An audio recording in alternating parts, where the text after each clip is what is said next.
Welcome to the Vol Bros. My name is Evan. This is my brother Rustin, and we are two Vol Bros who are actually bros in real life. And man, oh man, Twitter is a twittering today, and or Xing. I don't know. That's weird. But my goodness, there's so much to talk about, and we're so excited because tonight is a night each month that Rustin and I always look forward to. We have the GOAT with us tonight, Mr. Reed Carringer. Reed, welcome. Good to see you boys again, as always. So excited to have you with us. And it's kind of odd. We're going to be talking about the last ever SEC East game for Tennessee tonight, which is kind of bizarre to think about. So let's dive right into it because we have a ton of stuff to talk about. We've already had some really good questions come through in the comments. So we'll get to those as well. But our first thing we always talk about, and Reed, we will start with you. What were your main takeaways from what you saw yesterday against Vanderbilt? Well, gentlemen, I'm old enough to remember, unfortunately, Tennessee losing to Vandy on the regular. So I guess the biggest takeaway for me is Tennessee trajectory up, Vanderbilt trajectory down. Even if you remember last year, somebody who I do respect and like, Mr. Kirk Herbstreit, thought that perhaps Vanderbilt was going to beat Tennessee. And after Tennessee lost to South Carolina and Hendon Hooker got hurt, and the Vols dog walked him in Vanderbilt, a.k.a. Neyland West. And that was the same thing that happened again this year. So I just think that's the biggest thing. Those are two programs heading in the absolute opposite directions. And that yesterday was a continuance of that. That's the biggest thing for me as I think about kind of an end of season game, end of the SEC East, and then as we look forward to bowl season, except unless you're a Vanderbilt fan, and also 2024 and the new playoff structure and all of that. So Tennessee up, Vandy down.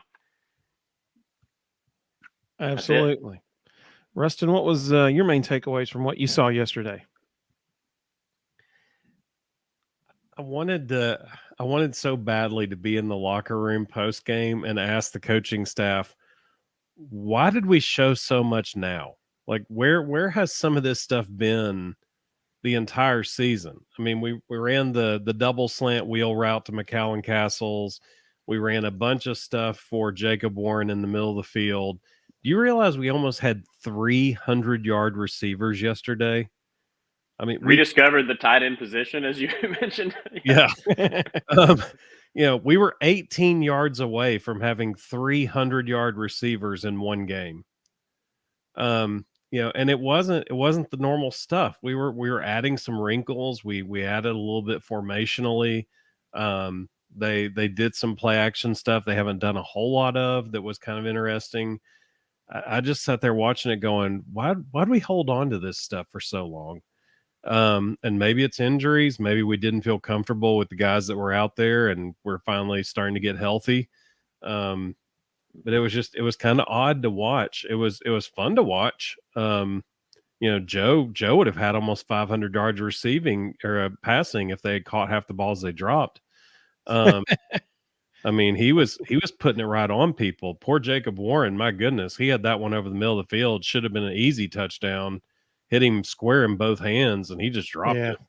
Ramel Keaton, my goodness, the one to him. I mean, Joe could have easily have had close to 500 yards passing and 6 touchdown passes yesterday. I thought he played exceptionally well. That banged up offensive line that was at one point we didn't have a single starter in there.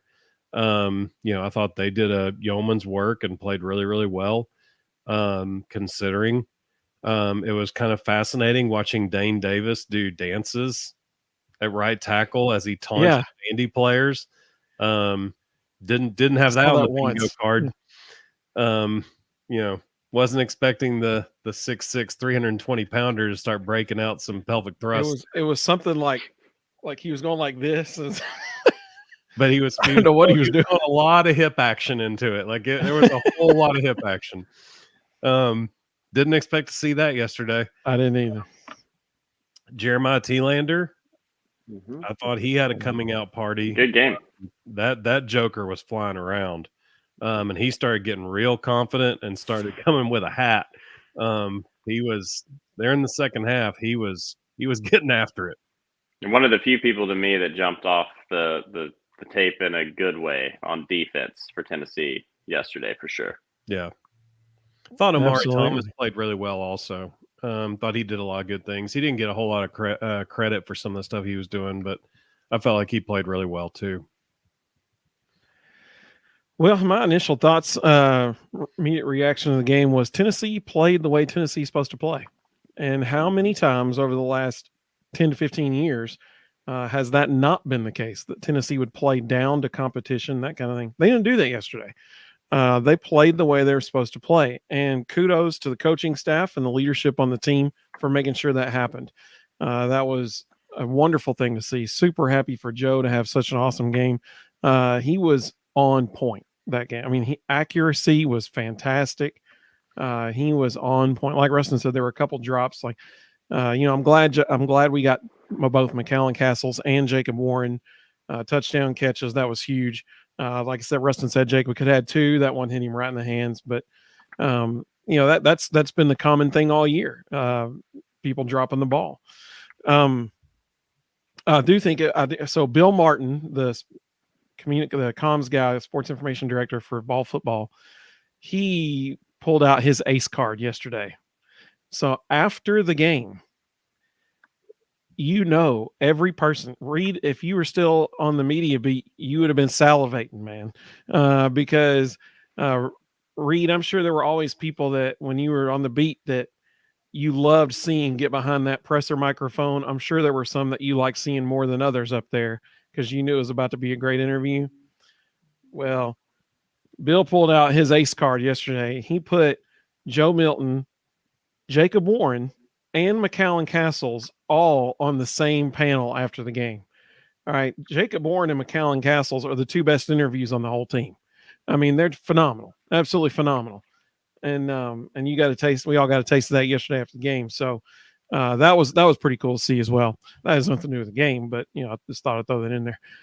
Let's see here. One other game takeaway. I would love to know who in the Vandy offensive coaching staff thought just not blocking James Pierce was a good idea. Because there was literally 4 or 5 plays in that game where they just didn't block him. They just ignored him. And it was like, who thought this was the best decision to make? He almost looked a couple times, Pierce, like he didn't know what to do. Almost. Right. It's like I'm not used to being. It's like the wide receiver that's so wide open they don't catch it. It was that situation for a defensive end. He was flying in there half speed looking for a sniper. He's like, "There's got to be somebody." Somebody's gonna take my legs out, shoot me something. I don't know what's going on. So Zach, welcome, Zach. Good to have you with us, buddy. He asked a question that's going to lead us into our next one, and after this one, I'll go through and start reading through some of the comments. So Zach picked Tyler Barron to have a big day, and he did, and that's true, he did. Yeah. So Reed, we will start with you. Who do you feel like was the player of the game for the Volunteers yesterday?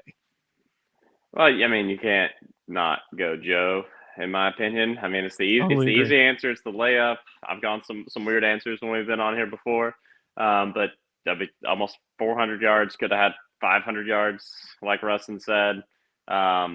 Just dominated the game and didn't get a lot of help from his receivers, as you both alluded to, which is, I mean, that's maybe a takeaway from the game as well. This is sort of a microcosm of the season, right? Amen. You had receivers not helping Joe.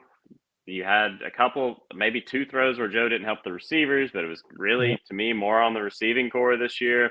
You had Tennessee beating the teams they were supposed to beat, which they did, as you mentioned, which has not always been a thing that you could take for granted in the past 2 decades, honestly. But yeah, it's got to be Joe. Some fantastic plays with his legs, some good pocket awareness, some of his best throws of the season, hitting guys in stride, rediscovering the tight ends, and really showing off something that I think was underrated about Joe this season was there were some exceptions late in games when I felt like Tennessee was already beat or almost beat. when the fat lady was almost singing, but largely when he made a read, it was the right read this year. And I don't think that goes recognized enough. Was he slow to make reads sometimes? Yes. But when he made a read, usually it was the right read. And yesterday was the same way. He made a bunch of great reads, a bunch of great throws, made some with his legs. I thought it was obviously his best game. And Tennessee kind of came out early, was playing with fire a little bit, sleepwalking a little bit. He got him out of that. Great game to send him off in Neyland for a guy who has won 10 football games in the last 2 seasons. Absolutely. Fantastic point. I totally agree with you. Joe is my player of the game as well. Rustin, how about you? I'll take Joe also for all the same reasons Reed just said. I did have an honorable mention, though, because I think this is important. Our leading tackler yesterday was walk-on Will Brooks. I did see that. and if you watch it back every week, like we always seem to talk about him. If you watch it back, he is always where he's supposed to be. The guy may not be the best player on the field, but he does his assignment. He does it as hard as humanly possible. And he was great in coverage yesterday. He was great against the run. It's incredible. If that dude doesn't get a scholarship at the end of this season, somebody needs to walk in that office and make us some suggestions, because he has earned it. Well, that was certainly an excellent open field tackle. I mean, it was him and the running back. That was it on the whole side of the field. So if he doesn't make the tackle, that dude's running for a long time. And he wrapped him up. It was beautiful. Some of the questions that are coming through, Brant, welcome, Brant. Good to have you with us. Brant asked a really good question about the 2024 season. So we're going to get to that here in a little bit, because some of the stuff we're going to talk about here in a little bit, man, we got tons of stuff to talk Are about. we though? I feel like that's a bit of a stretch, because there's just a tiny smidge of stuff that happened this weekend. Yeah, whenever we're talking about like who didn't go through senior day, it's naturally going to lead a little bit about next year. Brant did ask this though. He said, "How much do you think Joe's knee led to his inconsistency this year?" What do y'all think? I think that's a great question. Maybe one we won't know. I do think it was a bummer watching that game. You saw him get his wheels going, and then I still don't understand how his knee was not completely shredded. And he had the brace on the rest of the year. So it certainly affected him. It wasn't nothing. There wasn't nothing that happened to his knee structurally. And it's something that going into the year, I expected him to make more plays with his legs. I did. I think that was maybe something the staff was starting to key on. And then he got his knee hyperextended, rolled up on. Nobody's fault. And it just sort of derailed that a little bit. And probably, I tore my PCL on my knee a few years ago. It's in your head. It's always in your head. Every time I take a step down, it's in my head. It just subconsciously. Yeah. So I do think it probably did play a role. But who knows? Who knows how big? But it wasn't nothing. And it's not talked about very much. It's a great question, Brant. Yeah. I totally agree. I think what Reed just said is very true. I think in the next couple of years, or maybe even sooner, we'll finally hear the real story of what was going on with Joe all season. But I think what we're all going to find out is he's an incredibly tough individual who fought through something a lot of other people wouldn't have, because he wanted his shot. Well, I think part of what Reed said there absolutely hit the nail on the head. Like, how in the world did that not rip his knee up when that happened? I mean, watching it in real time, and then also on the replay, it's one of those things where you go, oh, like that when you see it, and he hopped up like after. I thought that was crazy when he hopped up. We're like, whoa, okay. I've never seen anyone get up from a hit like that in my both career covering football and life of watching football. Yeah, absolutely.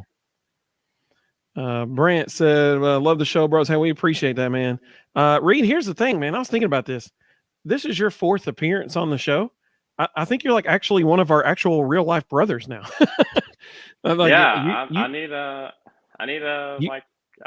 Thanksgiving invite must have gotten missed. I don't know what happened. That's what I was about to say. I think I think you're now invited to our Christmas celebration. You don't want any of that. So yep, Reed's coming for Christmas. That's that's the thing. The kids will Let's be very see. disappointed. Tony, welcome, Tony. He said Heupel and Nico should give Brew $1 million apiece to come back next year. I'm really serious. That's a fair point, Tony. I can't argue with you there, buddy. Zach said, "Oh, Zach. Okay, first of all, Zach wins the award for best YouTube profile photo. That is Seinfeld's painting from the episode where Kramer was made into a portrait, a painting. That is absolutely fantastic. And the paint critics were sitting there looking at him going, he's a loathsome brute. So I mean, that is fantastic work right there, Zach. He said he thinks Bruce come back no matter what. Well, maybe not based on what we saw yesterday.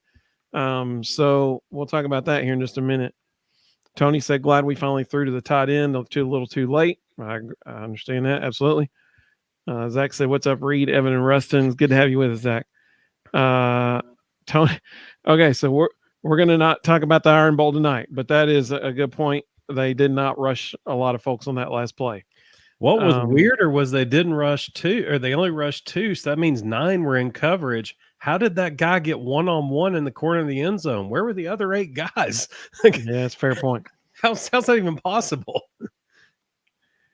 I know that Saban is a great coach, but gosh, like, he is the benefit of a lot of stupidity in a lot of games.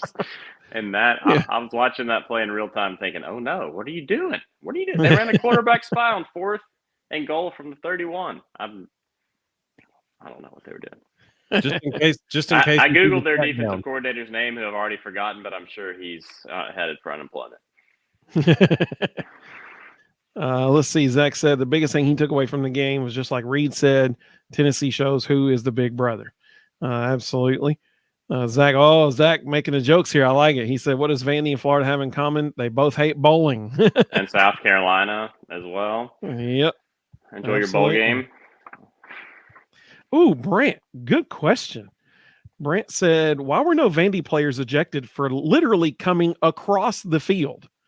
It's not just that they left their sideline. They literally came across the field to the opposite sideline. Why was no one ejected? That's a really good question. Not Reed, you some want to give Vandy players. all the Vandy players. Yeah. So, Reed, you want to give your take on that? And I can tell them the technical reason why. Well, one, I said they were rushed on the field to take the GRE. But 2, I think they can't eject the whole team. I don't know. SEC officiating is also terrible. If you watch the end of that Iron Bowl game that we're not talking about, there was actually like a fight, a melee on the field with multiple people, officials taken out on the field. They threw 0 flags, which I've never seen in my life. Threw 0 flags and ejected 0 people for that as well. So not a great, that was within, I guess, an hour or so of each other. Not a great hour for SEC officiating if you're going by the rule book. And the funniest part of the whole thing, well, not funny, but the craziest, saddest part is that finally all of it calms down and the officials are looking at each other like, well, I guess we got to do something. And so they call out 3 people out of 50 that could have been called for something. They call out 3 guys and they mix up their numbers. They don't even have the 3 right guys. Yeah. Go ahead, Rustin. So 2 things. Number 1, kudos to Wes Rucker. Before the game started, he said who the crew was and said he essentially insinuated these guys always lose control. There will be a fight today. Sure enough. So he called it. Second thing, anytime a fight breaks out, there's one official whose sole job, this is the technical reason of what happened. His sole job is to stay out of the fray and sit there with a notepad. And he literally has a notepad tucked in his pocket, sit there with a notepad and just write down numbers. And then when everything gets sorted out and it's done, they come together and he sits there and goes, all right, number 3, number 56, number 58. And that's who all they eject. if you watch the playback, and I saw it live at first, and I was like, I'm not sure there's anything on that card. If you watch the playback, they zoom in on the refs huddle, and the dude with the notepad has a blank piece of paper. He forgot to write the numbers down. And he's sitting there, and they're all talking, and you can see him. He's like kind of gesturing at it like, I didn't get anybody. And so that's why they couldn't throw anybody out, because he didn't write anybody down. He's just naming random numbers, 67 and a half, Mhm. 13. Yeah. Yeah. That was a really bad crew. I mean, it's funny to make fun of Vanderbilt, but I'm 100% with what Clark Lee did there and his team, in that the officials didn't blow the whistle several times. Tennessee players played through the lack of whistle, which they were supposed to do. It wasn't a dirty thing. I'm not blaming Tennessee for that. It's all on the officials in that scenario. And I would be ticked off too if I was a coach or a player, watching my players get mauled when we've stopped for whatever. It's just, it was terrible officiating. Don't blame Lee for getting upset. Don't blame Tennessee players for playing, because I didn't hear a whistle either. And it was all on SEC officiating, which has been a common theme as well this year. Yeah. Well, and if you watch it back, there's even Vandy offensive linemen that are still blocking. They never heard a whistle. They just kept playing. Doug said he's going to watch the replay. Got to go to bed looking forward. So, hey, we appreciate it, Doug. We'll see you tomorrow, buddy. have a good evening. Billy said, I hope we get real players, and if Nico doesn't do good, if not, sorry, but I predict 8-4, because if Heupel doesn't change things like trick plays, etc., we will not have a good year. So I'm assuming that's about next year. I mean, we can talk about that next, or in a little bit, I guess. The only thing I'll say to that, Georgia and Alabama are the only two decent teams on our schedule next year. We might have. Well, we got Oklahoma. We have to go to Oklahoma, who just lost their offensive coordinator and quarterback. And I'm not sold on Brent Venables. Like, somebody's gonna have to prove to me he can do the job. So I think this might be our weakest schedule in 10 years. Well, man, I hope that ends up being the case. The lack of divisions might help for once. We've got an Arkansas team that's in a dumpster right now. We've got Mississippi State, who's going to be completely starting over. I mean, it's just not. We got UTC, we got North Carolina State. Like, it's just not that great of a schedule. Well, North Carolina State, if they do what they're doing this year, that'll be a good game. Maybe a bowl rematch. Looking ahead. I think that's a fantastic point. Absolutely possible. Let's see, Babylon. Nice. So Jesus loves you. Have a great day. I totally agree. He does. And that's a good thing, isn't it? Let's see. Audrey said number 56. Welcome, Audrey. Good to have you with us. She said number 56 on Vandy was getting very upset that Pierce kept beating him off the edge. Definitely lost his temper more than once. The thing that really bothered me, I mean, obviously the massive bench clearing melee was something, but there was one extra point, I think it was, maybe a field goal. And when you watch the replay back, the offensive line for Tennessee is just doing their thing, blocking. Kick goes, over the line of scrimmage. Dude for Vanderbilt just turns around and punches dude for Tennessee right in the back of the helmet.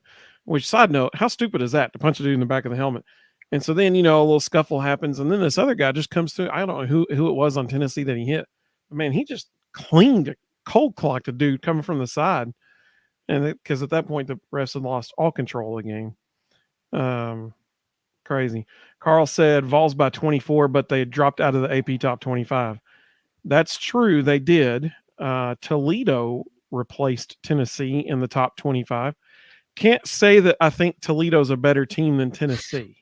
I think that if those two teams were to go head to head, I think Tennessee might beat Toledo. So not totally sure that that's a good call by the Associated Press, but that is something that happened today. Mm-hmm. Let's see.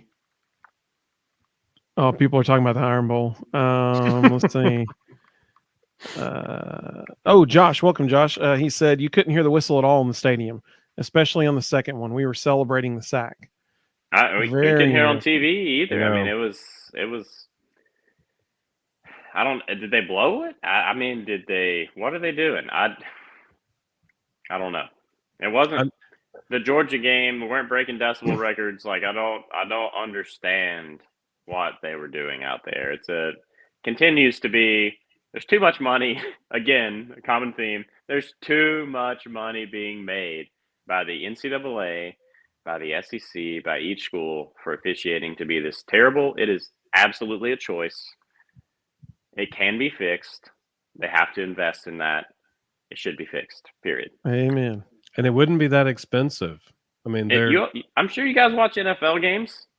Like, there are some bad officials, there's some bad calls, but officiating is never the story after a game. Right. Or very, very, very, very rarely, right?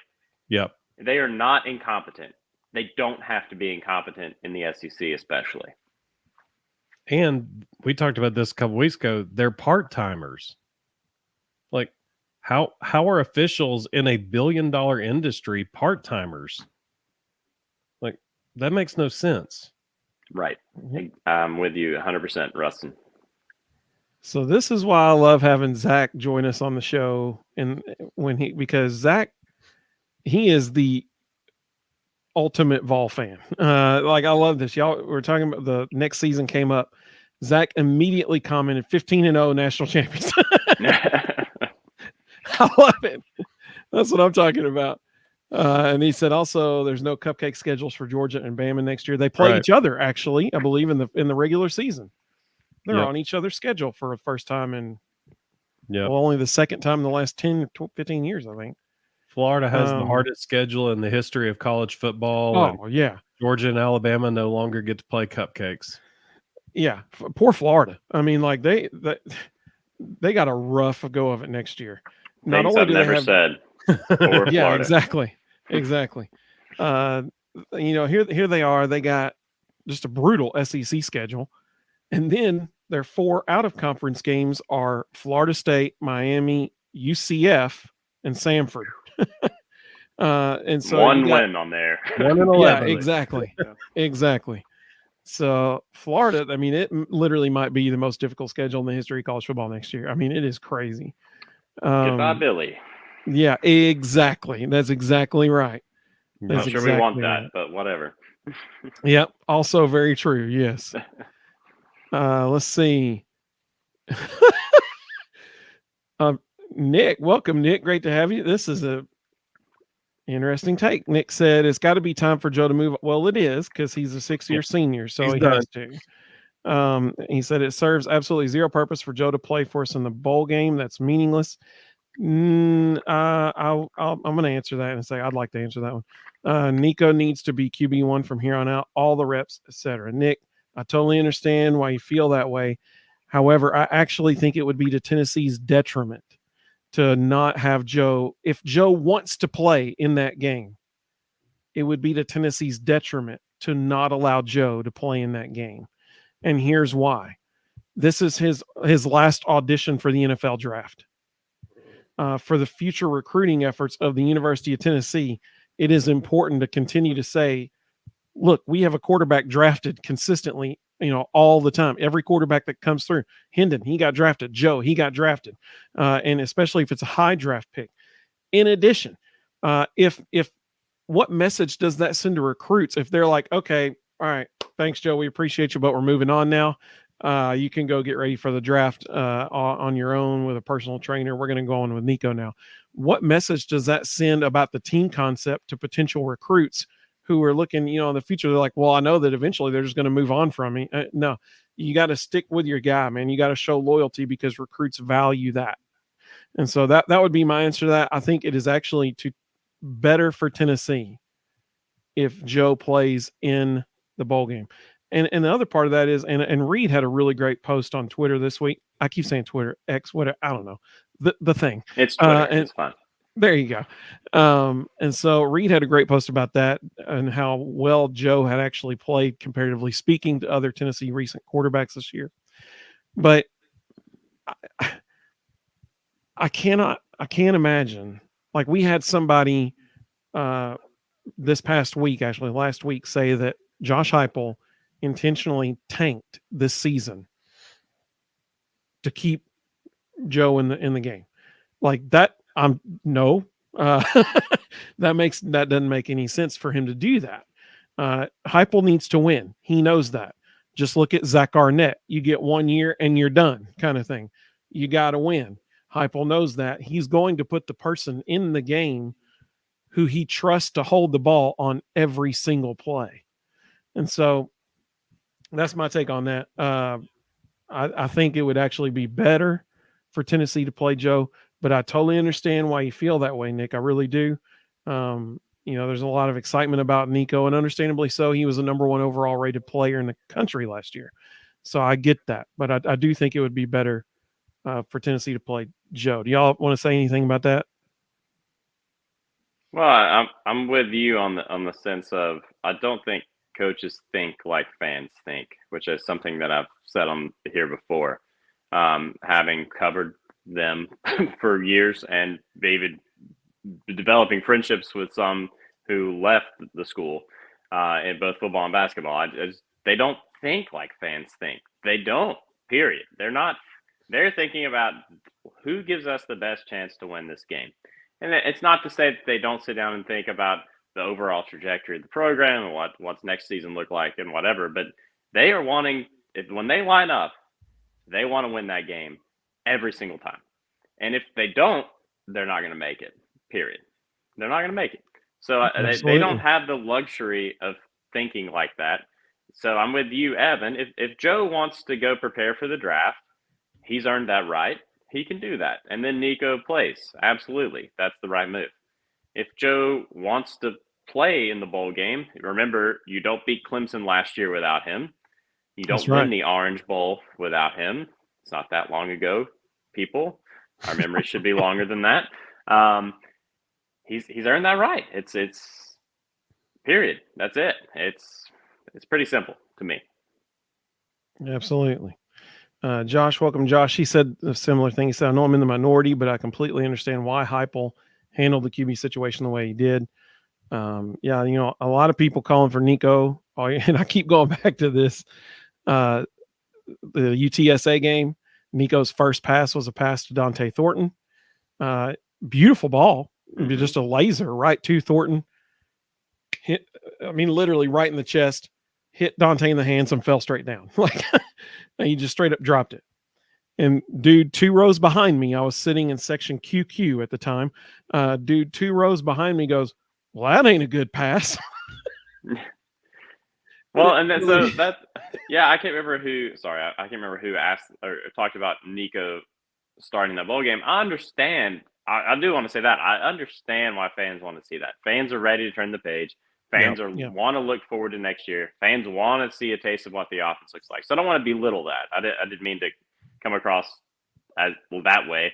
I don't want to belittle that. I get it. The backup quarterback is always the most popular guy on the team. That's always true. I'm old enough to remember people wanting Josh Dobbs to be benched for Quentin Dormady and some other backup quarterbacks on Tennessee's roster at the time. So it's not a new phenomenon, but I get it. I do. I think that's Josh Heupel played Joe Milton this year because he thought Joe Milton gave him the best chance to win. I know we haven't seen a ton of Nico. Nico could be great next year. There's nothing I've seen Nico do this year that was like, oh, that guy definitely should be playing over Milton. Yeah. Merklinger is going to be really hard to chant. I can't even pretend to come up with one for it. Tony said, if we can't win the East, how are we going to do when there are no divisions? Love the Vols, but we have a ways to go. That's fair. Would have played in the SEC championship last year under the new format. Right. There's That's exactly right. So, in year 2 under Heupel, Tennessee beat the SEC West championship champion LSU at LSU, beat Alabama, would have had the second best record, would have won those tie breaks, would have played in the SEC championship game under the new format last year. Yep. That's exactly and also, right. Nobody is beating Georgia. Apparently ever. Ever again, which is the worst thing that could possibly happen to my soul. But that's another story. Reed's not a huge fan of Athens. Still, my favorite Reed Carringer quote ever was back in the Rocky Top Insider days when he was talking about his distaste for Athens, and he said, "Grown men bark at you like dogs there." It's like, that's all you got to say, man. That was Another awesome. dimension. This Tony said this when Rustin was talking about going to Oklahoma next year. He said, "No offense, brother, but hadn't been good on the road." Well, that's certainly This true year. this year. This year, yeah. Last year we went to to Missouri and waxed them. Went to LSU and waxed them. LSU, yeah. Missouri was home, but at LSU, that's right. 2 2 years years ago. ago, 2 years we ago we beat Missouri. 366 to whatever 20. We weren't great on the road this year, but under Josh Heupel, we've been fine on the road. Green Wave said, "Whoa, y'all got Kurt Cobain on the show, and he knows football." I'm sure you've never heard that before. Couple times. You sign autographs yet? A couple times. Okay, funny story about that. Sorry, I know it's totally off topic. Well, not really. My wife's dad, so my father-in-law, about in the mid '90s when Tom Glavine was just mowing people down for the Braves. My father-in-law looked a lot like Tom Glavine in the mid '90s, and people would come up to him and ask him for his autograph, and he would say, "I'm sorry, I'm not Tom Glavine. I know you think I am, but I'm not." And one time he had a lady look at him and say, "I know you have to say that, but can you please sign this anyway?" It was great. So he did. He signed it for her. Sign an autograph. That's really funny. It cracked me up. All right. So Josh said the only way you make a switch that could screw up a locker room is if it can win you a championship. We didn't have the roster this year to do that. Stick with Joe. Show recruits you're loyal. Yeah, that's fair. That's I totally understand that. Okay, Audrey. The other thing is if he gets Joe drafted this year, if he gets to that point, it's not just we've had 2 quarterbacks in 2 years gets drafted. It's we've had 2 quarterbacks who didn't make it at their first destination in 2 years get drafted. That speaks to development in a transfer huge quarterbacks way. Yeah, that's a good point, Russ. And I haven't. You feel like it's easy to feel like Hooker is like a Tennessee guy because he burst onto the scene there in Heupel's first year, but yeah, didn't make it at Virginia Tech. Audrey wins the didn't award. Make it at Michigan, and that's it. Like if you watched Joe's first game at Tennessee and you watched that game yesterday and you still call him Overthrow Joe, that's on you. Yeah, it's. I get that first impressions stick, but come on now. Yeah, he's a drastically different player. Audrey with the Ted Lasso reference. That's what I'm talking about. Carl said, "Tinfoil hat here. Sankey can control these officials." $sign. Carl, there's I can't remember if it was a LeBron James quote or who said it, but it was an elite athlete in their sport that said, "Sports are more entertainment than sport." And that has stuck with me. And when I see like an all-out brawl where people are throwing hands and assault rifles out there at Alabama and Auburn and no flags are thrown because that would hurt the product next week in the SEC championship game. Yep. So that's more entertainment than sport in that scenario. So I don't disagree with you, Carl. And tinfoil or not, all those refs have earpieces in. And it's supposed to be able to talk to each other, but there's also somebody in the booth talking to them too. And I guarantee you there was somebody on that horn telling everyone we're not throwing anybody out right now. Right. Josh said, "Grow Nico into a complete quarterback so the whole playbook's open. Bring back key offensive line pieces going next year shooting for the playoff. Certainly achievable next year with 12 teams. And we'll talk about that in a little bit." Zach said, "Bazooka Joe always have placed Tennessee, but he let me down more than once." Let's see. Justin, welcome. Good to have you with you. Can I touch on that for a second? Yeah, no, Zach, I think I thought Joe would be better this year. I did. I thought Agreed. Tennessee's offense would be better this year. I thought they would be kind of your typical top 10-ish Heupel offense. Thought Joe was going to be more like the guy we saw in the Orange Bowl than we've seen against Georgia or Texas A&M or Missouri or pick your game. He was the best player at Florida, another story. But I did think he was going to be better. That's it. It's easy. We can say that, and also that he was a serviceable SEC quarterback and better than probably 20 guys that have started at Tennessee in the last 20 years. And I can run you off a list of names if you want records on that. So it's both. It's both. There was a terrible pass against Texas A&M into the end zone that could have ended up costing them the game. You know, there were a couple of those that were very, very catastrophic potentially to Tennessee's prospects in that game. But at the same time, I think he did a lot of things that went underappreciated, partially because he was following the best quarterback Heupel's ever had and one of the best quarterbacks Tennessee's ever had, frankly. Amen. Absolutely. I also don't think we can ever really know how badly it hurt for Brew McCoy to go down. After Brew went down, we never had a wide receiver step up and become the guy. And it hurt us in huge situations. And that was honestly, I think that Brews was kind of the leader of that offense. Took a couple of plays out of the playbook, in addition to just his presence on the field. And we didn't have a receiver like that. And with all the drops this year too, you knew you could throw it to Brew. And that was gone. We can talk more about kind of overall trajectory and what happened this year, but Joe was way down on my list of issues with this team. Yeah. So people, Billy asked, can you pronounce Nico's last name? I'm still having trouble with it. Iamaleava. What's awesome is somebody in the comments actually spelled it out phonetically for him. Yeah, Justin did that. I appreciate that. Based on the utsports.com pronunciation guide, Reed just nailed it. You put our dad always says he goes, I put the emphasis on the wrong syllable. So the emphasis was on the ma and the lay, according to the UT Sports pronunciation guide. So just like Reed just said, it's Iamaleava. So there you go. That's what I'm talking about. Justin got it right. He was hooked on phonics. Awesome. Yeah, it's Nico. There you go. Let's see. Let's jump on ahead. Brant. Brant is apparently from Athens. He said, I have to live down here, Reed. It's miserable.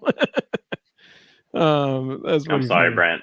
I really am. If I ever meet you, I will compensate you with a beverage for your struggles. Tony said, wish our defensive backs, especially safeties, wanted to hit somebody like Teenlander. I'll tell you, once he got comfortable, he was bringing the hat. It was impressive.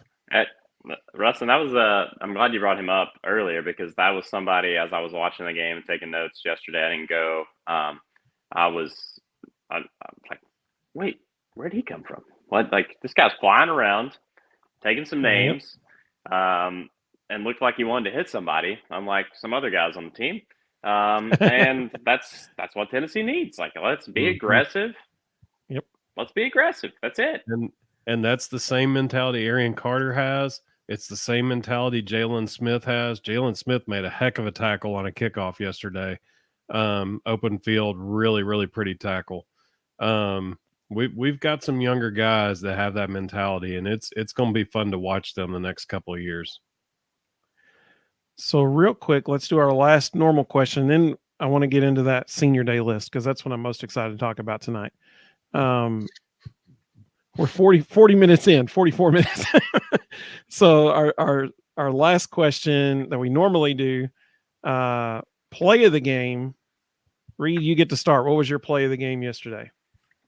All right. Well, player of the game, Joe Milton gets pressured about 2 seconds from the snap, avoids the pressure, steps up, kind of off one foot, throws one to a tight end, 34 yards for a touchdown, Jacob Warren. Thought that was just a beautiful play. It looked like an NFL play again. Avoid the pressure. There were a lot of times, even against Vanderbilt, which should concern you, that he was getting pressured 2 seconds or less from the snap. That was one of those plays. And he made a play, avoided the pressure, showed good pocket awareness, kind of off his front foot, just let one go, flicker the wrist, 34 yards. Good catch. Had him miss one earlier. Good catch. Touchdown. Rediscovered the tight end. That was at a spot in the game. It's like, all right, well, this game's over now at this point. So yeah, big play for me. You could also, the honorable mention was the first touchdown of the game to kind of set the tone. Absolutely. Rustin, what's yours? Well, I'm an air raid guy, so if you run double slant with a wheel, I'm going to get excited. So what was even better, though, and a lot of people don't understand this, the ball Joe threw to McAllen Castles on that double slant wheel route really combination was a gorgeous ball that not many people, he has one spot he can throw that ball, and he put it right on the money. If he misses just slightly high, if he underthrows it slightly, it hits the back of the DB's helmet. Like it's a tough ball, and he put it right where it had to be. Just a beautiful play all the way around. Overthrow Joe though, Rustin. Mm-hmm. Yep. Yeah, y'all hit mine. Obviously that the throw to McAllen Castles, the route, the throw is beautiful. It was absolutely beautiful. Got he wasn't back open, right? Like exactly. That was the perfect throw. He put it where only one guy could catch it. I mean, it was gorgeous. But I think if I had to pick one, I'm going to go with the honorable mention one that Reed said. That first touchdown pass of the game to Ramel Keaton, deep ball over the middle, just beautiful ball on the money. Ramel caught it, which was good. In stride. I mean, coasted in the end zone. It was gorgeous, absolutely gorgeous, and it was off to the races from there. So, just a beautiful, beautiful play. Let's see. A couple of comments came in about there. Oh goodness, a whole bunch of comments came in. Let's see.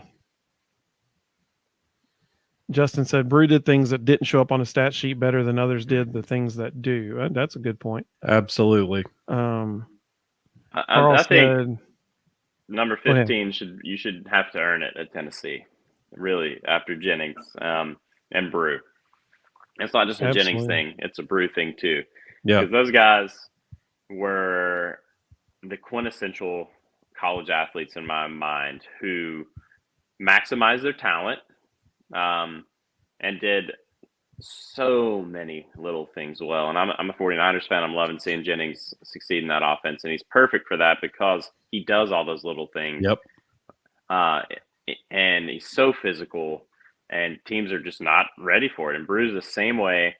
Love those two guys. A couple of my favorite balls in my life as a Vol fan. And I'm 36, so to tell you about that, just mentality and guys that they don't jump out at you skill wise as that's an elite college player, an elite NFL player, but they maximize their talent and do so many little things really well. And I think that should be a number that is not requested but is given after it is earned at Tennessee. Yep. I love that idea. And you said it a second ago. It's not even the little things he does. He probably was the leader of that offense because he's a butt kicker. I mean, he has no issue going out there and attacking somebody. It's the same mentality Juwan Jennings had. Somebody jokingly tweeted yesterday at halftime a picture of the Flash running across the screen and said Juwan Jennings heading back to Nashville at halftime or heading back. I think that was Rucker too. Yeah. Because that was his mentality. There was a fight in the stadium. I got to get there. You've got to. And Brew McCoy, if he wasn't in a boot and on crutches yesterday, I guarantee you Brew would have been right in the middle of that fight. He's one of those guys that you got to have on the sideline. He's got to be vocal. He's your heartbeat. Let's see. Zach said Joe's pass to McAllen Castles was his play of the game. Brennan, welcome, Brennan. It's good to have you with us, buddy. He said, people were mocking overthrow Joe all past 2 years. He said overthrow's better than underthrow, and he's right, because then if it's underthrow, you got interceptions. So he's exactly right. Carl said Joe's accuracy for Vandy was off the charts. It was one of his best games in orange. Scott said the refs beat my Buffalo Bills again today. I'm sorry about that, Scott. All I saw. I think it was more the last two running plays where DeAndre Swift and Jalen Hurts ran right through your defense untouched. I don't think the refs had anything to do with those two. I did see the phantom horse collar. That was 100% a horse collar. You're going to get a new coach, Scott, in the off season. So look forward to that. Eric Claiborne said, I feel like Beasley disappeared at the end of the season. That's fair. I think he disappeared for half the season. Last half. Yep. I think, could he have played better? Yes. But I also think you have to pay attention to what the offense was doing. People were not taking the ball to his side of the field. They were actively attacking Elijah Herring's side of the field as much as humanly possible. So, if you watch, most of Aaron Beasley's tackles come running people down from behind. Missouri didn't attack him like you're talking about. They ignored him completely. They just found wherever Elijah Herring was and went, we're going right there. The whole game. Audrey said, I didn't realize Brew only played 6 games in 2020 and nothing again until 2022 as a starter and 4.5 games this year. Yep. And Tony said Brew is his favorite player and it's not even close. The best thing could possibly happen is, because of what Audrey just said, maybe NFL scouts will ignore his measurables and go, we just haven't seen enough on tape. And that'll be enough to get him back for another year. But the NFL's also, they're all about the measurables, and Brew looks really good in the uniform. That catch to beat Bama looked pretty good. Yeah, absolutely. Yep. Well, if he was third down and you threw it to him, he wasn't going to drop it. You knew that. And there's a lot to say about that. So that leads perfectly into this. And this is actually, I think, my favorite part about all the stuff we're going to talk about tonight.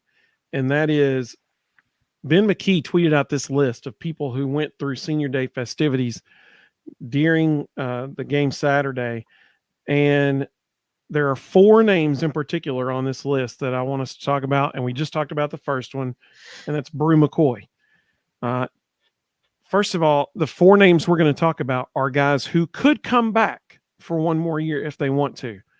And Brew is a guy that could come back if he wants to.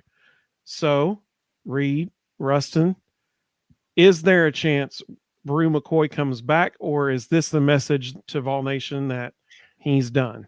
Before we answer that, I want to ask Reed a different question. Reed, do you think senior day matters anymore?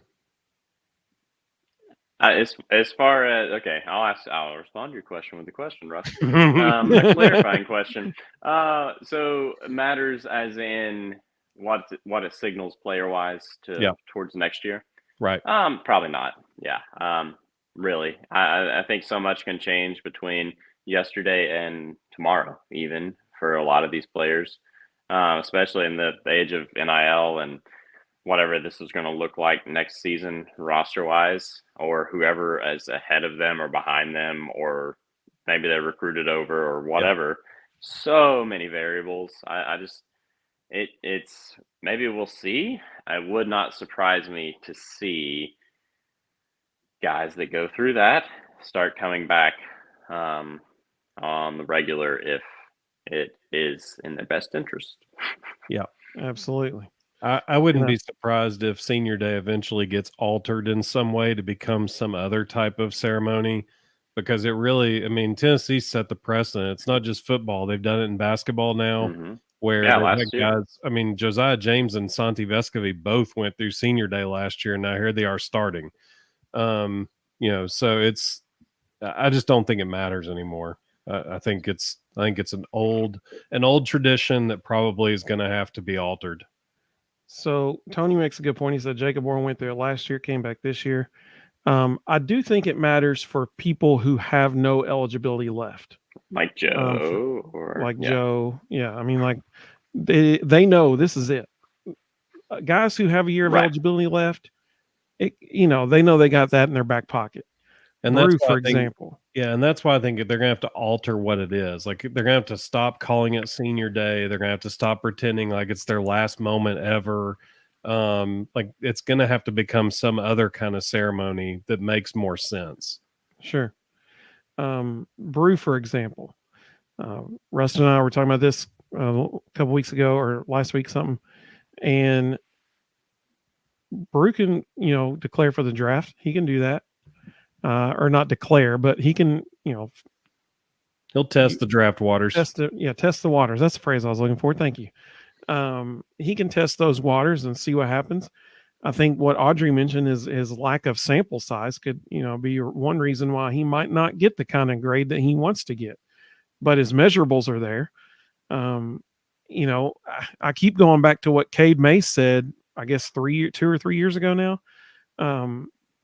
Cade was in a situation where he had 1 year of eligibility left, and he was straight up asked, are you coming back next year? And he said, well, he said, if I can get third, he knew he was a projected 3rd round draft pick at the time. And he said, if I can get 3rd round money in NIL, then yeah, I'll be back. But if I can't, then I'm gone. Like, he straight up said it. Like, he knew the round end number he was looking for. It's a business decision at that point. And Right. so I'm sure, that'd be the same way with, with Brew. If business wise it makes sense, then he's gone. If not, then he might be back. But the flip side of that coin, and this is, what y'all were essentially just saying of, there are other factors involved now. So let's look at another name on this list right here. And before you move forward, I think a really important point to make that people need to understand: the league minimum now in the NFL is $750,000. Right. So if one of these guys is going to make a business decision and avoid a draft grade that's decent, there's going to have to be at least $750,000 in NIL money to change their mind. Which we know is out there. I mean, look at what Nico had the best job in the world this year. Nico made like $8 million and don't get hit. Stood on the sideline. Yeah. So Jabari Small, he's on this list. Jabari is a senior. However, he still has 1 year of eligibility left. So what this tells me is that Jabari knows he's transferring. That's what this tells me. He's going to do exactly what Ty Chandler did, which Ty Chandler is now playing with Josh Dobbs in the Minnesota Vikings. Tomorrow night, Monday Night Football. That's exactly right, yeah. And so what this tells me is that Jabari knows he's gone. He's going to transfer, spend his last year somewhere else as the featured back. I think that's what we're seeing here. What do y'all take on that? And here's my second part of that question. So what does that mean for Jalen Wright and Dylan Sampson for next year? Because some folks were losing not losing their minds, but some folks were very concerned earlier on Twitter about Dylan Sampson. So what are y'all's opinions on that? You can go ahead, Reed. Small was second in the SEC in touchdowns last year. This year, underwhelming year. I think banged up a lot. Running back by committee. I'm more with you, Evan, on thinking maybe he wants to go somewhere and show what he can do. He realizes potentially that Dylan Sampson is going to be the featured guy next year because curveball, if I'm Jalen Wright and I'm going to get millions of dollars to go to the NFL, see ya. The guy who had the fastest ball carrier speed in the world this year. Faster than Tyreek Hill at one point. Right. So I'm given to understand that's pretty good. Yeah. If I'm Jalen Wright, I'm saying, look, running backs, he's not been used a ton. NFL teams will like that. I'm jumping to the draft, honestly. So for me, when you're talking about Dylan Sampson and Jabari Small, it's the Dylan Sampson show next year for Tennessee, as the roster stands now and how I think it's going to shake out. I like Small. I think he's a good back. I think he was banged up this year, didn't get to showcase his full potential. Maybe wants to go do that somewhere else next year, which I understand after this season for him. And I think, you're going to see a lot of Dylan Sampson if he's here next year for Tennessee. Yep, I agree with that. I think Jalen Wright's going to get a really good draft grade, and he's going to be gone. I think Jabari Small does the Ty Chandler route and goes and looks for somewhere else to be a feature back. I do think the one thing that will be interesting to watch is I think it'll be the Dylan Sampson show. I think they'll, the NIL money that Jalen got this year to stay, that'll just pass right on to Dylan Sampson. I think it'll be interesting to see, are they ready for Cam Seldon to be number 2 option, or do they go get a running back in the portal? I think that'll be interesting to see. Maybe Cam will be ready and they like what they see there, and it'll be a 2-back system. I don't see them playing 3 with the guys we've got behind them. There's going to have to be a lot of development there. Or maybe they go find a 3rd back in the portal and, that's the number 3 guy. But I think it's the Dylan Sampson show. I don't think Vol fans will be upset about that. I agree. So apparently what happened this evening, Dylan Sampson removed the name Tennessee from his Instagram bio. And immediately people started saying, uh-oh, he's leaving. Okay. I think he also posted a Drake song about going home. So, and he put Louisiana Made in his bio. And so he removed Tennessee, said Louisiana Made. So here's the thing. I think somebody on Twitter hit the nail on the head. I think what we're seeing here is Dylan was in the same running back room as Jalen Wright at the end of the 2022 season. Mm-hmm. And Jalen Wright made a very famous Instagram post about it's just a business decision. And he removed everything from his Instagram bio. He subsequently received a very large NIL deal, apparently, and he came back to Tennessee. So could it be, and yep, Audrey she beat me to the punch there. She said he's running up that paycheck. That's exactly what I think. I think he's learned from Jalen how to work the system. Yeah. And Dylan, he knows better than anybody because he's in that running back room who is and is not returning next year. Clearly, Jabari's not. He's not going to come back. I totally agree with Reed. Jalen, if Jalen declares for the draft and has a pro day where he runs a really, really, quick 40 time, he's gone. He'll get drafted at that point. Because like Reed said, he literally had the fastest ball carrier speed. And I like the way Reed put it, in the world this year. So that's numbers don't lie. You know what I'm saying? So and you got to know pro scouts are watching him run the ball between the tackles and literally dragging defensive linemen with him for a few yards. They got to love that. And Reed hit another really important point. He doesn't have a lot of wear and tear on his body that a lot of other running backs do. And so there's more longevity there with him. I think he's gone. So if that's the case, then Dylan, he knows better than anybody in the world right now, other than Jalen and Jabari, what they're going to do, because they're in the same room together every day. And so he knows what they're planning on, and he knows, hey, this is going to be my time. I do not see. And once again, if he knows he's going to be the featured back, why in the world would he want to leave when he saw what Jalen did this year? One good season in your draft, 1,000 yards. Yeah. Yeah. So he's not. I'll be shocked if he goes anywhere. He ain't going anywhere. Yep. I'll be shocked. I love Carl's point. It's that where else is he going to go that he's going to be a featured back in an offense like Tennessee's and get the type of money you can get at Tennessee? Right. Absolutely. And so maybe there is somewhere that's a small list. Absolutely. And those places already have featured backs in that room too, I'm sure. I love Carl's point. Jimmy Sexton's coaching Dylan Sampson. Peter Burns had the tweet of the year earlier today. You did hashtag Jimmy Sexton season. No, you got to say it properly. SZN. I don't know how. Season. Sexton season. Let's see. So another name on that list, and I'm going to go back to the comments because there have been a couple good comments come through. Another name on that list that kind of surprised me, honestly, was Gabe Judy Lawley. Gabe has 1 year of eligibility left, and he went through senior day activities. Surely he's coming back.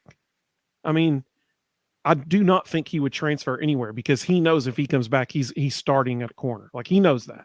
Day one. Yeah. Absolutely. So what do y'all think about that? That really surprised me, honestly. I think it's the same as Brew. I think he'll test the draft waters and just see where he stacks up. If he doesn't get a round 5 or higher grade, he'll come back.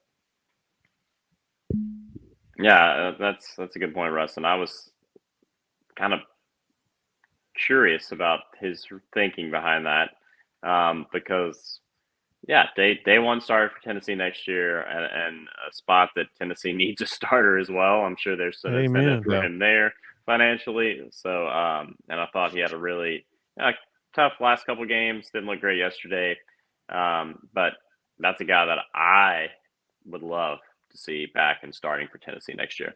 Yeah, I totally agree. He, of all of our defensive secondary, he was the surest tackler of any of them. And it would be a huge benefit for Tennessee if he were to come back because he does have 1 year left, and I really hope he uses it. God, Guns, and Ammo, welcome back. Good to have you. He said that speaking of Dylan Sampson, he wants the money, and I think that's probably pretty good assessment of it. Mm-hmm. That's exactly what like Jimmy Sexton would coach him to do. So our last person on this list that I want to talk about, some people asked about D. Williams, and we can go back and answer that if we have time here in a little bit. D does have a year of eligibility left, I believe. He does. But he also went through that, and, he might be thinking he can pull a Velus Jones. And, Velus, the thing that got him drafted, obviously Heupel, how he used him got him drafted, but Velus really, really displayed his talent in the return game. And D certainly did that this year. So, maybe that's what he's thinking. But this one, even more, Jabari Small, it's kind of hard to be more intriguing than that one. But this one is at least a close second, because what does it mean for the quarterback room that Gaston Moore is on this list? What do y'all think that means for the quarterback room? Because Gaston has a whole other year of eligibility left.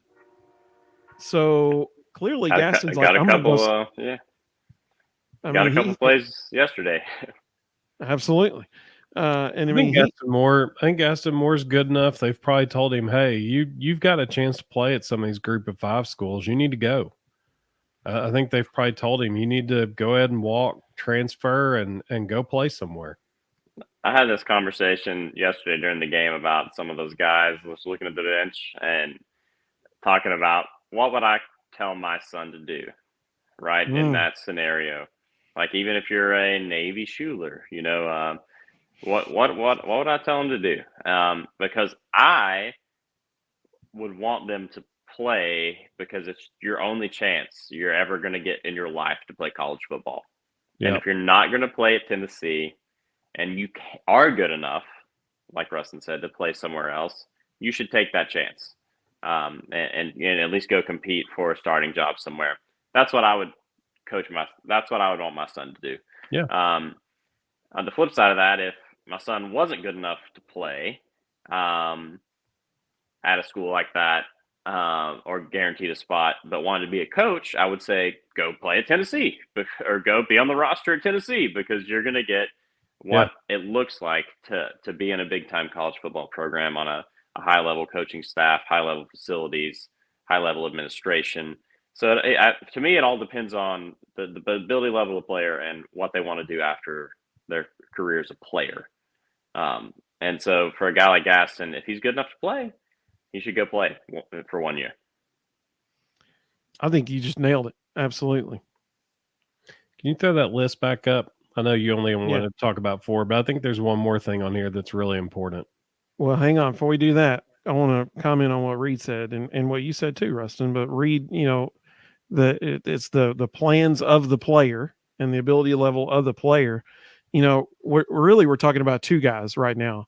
Gaston Moore, dude, that ball he threw to Caleb Webb in the corner of the end zone was beautiful.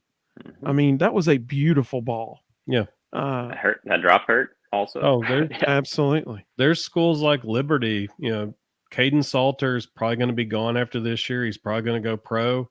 Gaston Moore would be a great fit under Jamie Chadwell. He would do very well there. There's schools like that. He could go be the starter right away. I mean, Gaston can sling it. He can throw the ball. And like I said, that ball to Caleb Webb was, on the run, right, perfect in the corner of the end zone. It was beautiful, beautiful pass.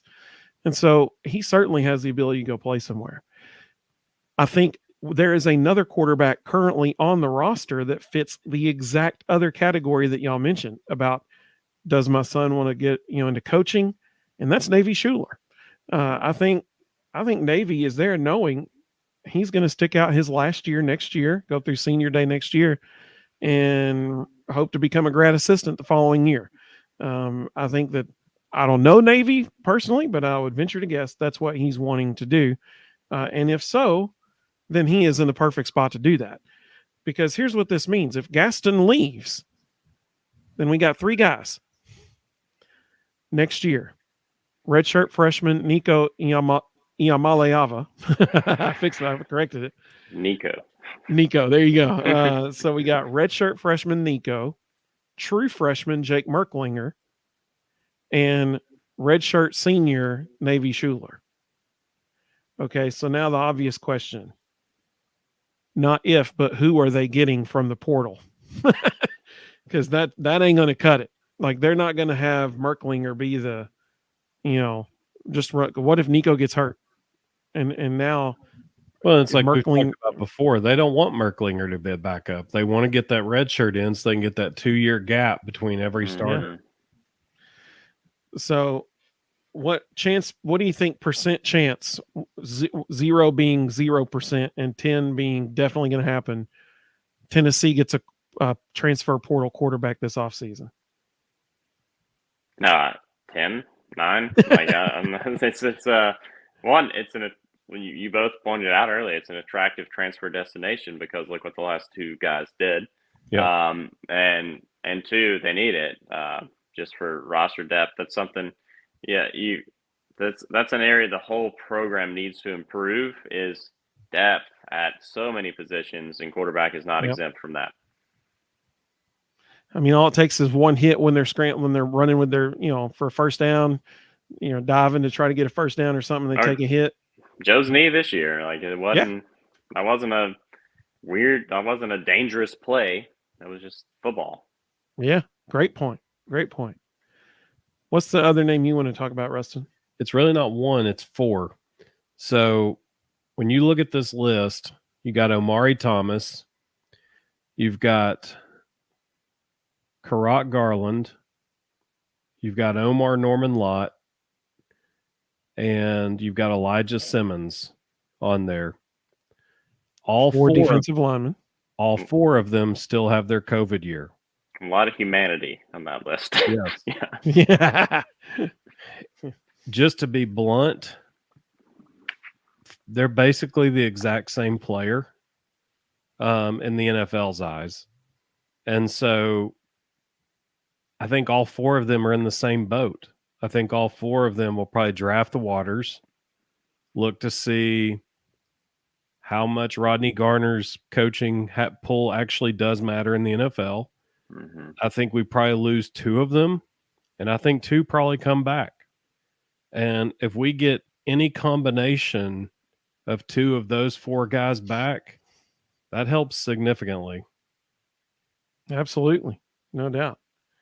So having said that, let's look at the flip side of it real quick. Now, we don't have to go through these one at a time. I'll just list off all these group of guys who these guys are not on this list. They could have been, but these guys are not on this list. And the names of those fellas are 1, Cooper Mays, which is probably honestly the most important one that's not on that list. So we got Cooper Mays, We got Javonte Spraggins. He was not on that list. He didn't go through senior day activities. Keenan Peely. And actually, just tonight, the players have like a standardized tweet that they tweet periodically as part of their deal with the Vault Club. And it's like essentially a promotional thing, like, hey, join the Vault Club, that kind of stuff, support our players. Keenan Peely tweeted his out. It's the first one I've ever seen him tweet, and it was tonight. So he didn't go through senior day, and he tweets that out like, hey, support the players. He's coming back. Like, AKA fund my NIL program. Exactly. And he was a big loss for Tennessee this year. Huge. If you watched the Absolutely. defense. So I could definitely see him coming back anyway, just getting hurt at the front of the season and wanting to come back and put a whole season together, where he's going to have a chance to anchor a defense, put up some numbers as well, really show what he's got. So that Absolutely. didn't surprise me. I think you all talked about on X or Twitter. I'm still going to call it Twitter. Yeah, me too. Cooper. We just made an executive decision. It's going to be Twitter. Sorry, Cooper coming back, huge for Tennessee. You saw what that offensive line looked like without him, and it was holy and not in a good way. Spraggins as well. I would love Cooper and Spraggins back on that line next year. It's going to go a long way towards, I think, helping that offense get back to what everyone expects it to be under Heupel. Absolutely. So those two dudes, I mean, they can start pretty much anywhere they want to in the SEC. So, if you got those two guys back, that's a huge positive for that offensive line. Dane Davis also didn't go through senior day activities. So, I mean, you got a guy with experience there. It is my personal hope, nothing against Dane, but it is my personal hope that we develop Addison Nichols enough where he can get the job over Dane, or we go to the transfer portal and bring somebody in that is better than Dane. Dane really struggled a couple times this year. I'm thinking particularly of the Florida game. But I hope that we have somebody a little bit better than him. But that is good to have his experience in there, obviously, because he's played major football. That's a big deal. Danico Slaughter also didn't go through. Rustin made that list for us. Danico, flip a coin and what are you going to get? I mean, I don't know. Last year at the end of the season, he was the best cover corner we had. Right. This year, he took what seemed like a major step back. I was real pleasantly surprised to see the amount of snaps Ricky Gibson got Saturday. Bingo. If Danico does come back, I would love to see Gabe Judy Lawley and Ricky Gibson at the corners and slide Danico into the star. I think he's much better suited for that job, yes. And I think it makes everybody better. Yeah, I'm 100% with you, Rustin. I think if you get some of these players back that we've talked about, it gives you some flexibility roster-wise to maybe not force them into a role that doesn't fit their strengths because you don't have anybody else that's better than them at that role. Mm-hmm. And that's a perfect example. Let's see here. I think that was everything on that front. Yeah, it sure was. So let's look at our comments here, and we'll wrap up this evening with some questions that have come in. Let's see. Sam asked, "Hey, Sam, welcome, buddy. Good to have you." He said, "Will criticism of this coaching staff, when people are calling for Heupel's head and stuff, will that break up this recruiting class?" Personally, I don't think so, because I think people know Heupel's not going anywhere. Danny White is not going to fire Josh Heupel. Our fan base, the most beautiful thing about Vol Nation is that we are extremely passionate about the Tennessee Vols. Also, what could potentially end up being a not great thing is we are so passionate about the Tennessee Vols that sometimes it leads our fan base, and I'm sure I've fallen in this before, to have somewhat unrealistic expectations. And maybe make irrational statements sometimes. I don't know. But the beauty of All Nation is our passion, and sometimes that passion can get the better of us. And I think so the flip side of that coin is, a quote came out today from Jake Merklinger, or maybe it was McIntyre. I can't remember. It was one of the two of them. But they said Neyland is the most electric stadium in the country. And it's because of the passion of our fan base. And now there's actually scientific numbers to prove that with the decibel record. So in the history of college football. So, I don't think it's going to break up the club. What do y'all think? I mean, it's not a realistic thing. Like, it's not. I mean, it's a fringe element of people that are frustrated with going 8-4, which is hilarious if you've been breathing oxygen the last 20 years. It's not going to happen. So I think that's it. It's not going to happen. And I think recruits know that. They're smart enough to see that. And also look around the rest of the SEC. Okay. And I sent this to y'all earlier. Josh Heupel's been at Tennessee for 3 years.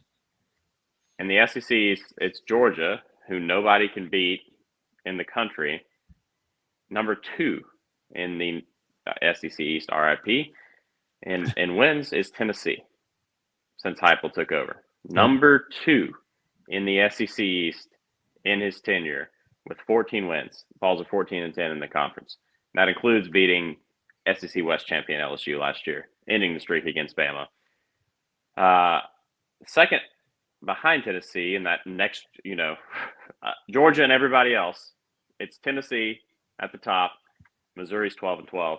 Heupel's 2-1 against Missouri. That's it. Vols have clearly positioned themselves in 3 years under Heupel as the team behind Georgia in the SEC East. They have, and maybe that's why Georgia fans are always up in my mentions on Twitter, and why they can't stop barking at me even when I'm not even talking about them, because that's it. Tennessee's the team that's positioned to step up and challenge Georgia, they already beat Bama. They beat LSU last year. They're clearly there. They're clearly there. They're clearly that team in that next tier under the elite teams in the conference that's positioned to make that jump. And I think recruits see that. They're smart enough to see that. It's a great point. Totally agree. And Sam made a good point here too. He said, Heupel really has only had 2 recruiting classes that he's been able to work on the whole time, and that's right. Here's the deal. One of the best athletes on the team is currently standing on the sideline redshirting this year, Shandavian Bradley. Yep. You're going to have Bradley, James Pierce Jr., and Joshua Josephs coming off the edges next year. Have fun with that, quarterbacks in the SEC. It's this next year will really, honestly, as far as like the grand scope of the team, will be the first year that we really see all Heupel's staff's recruited players.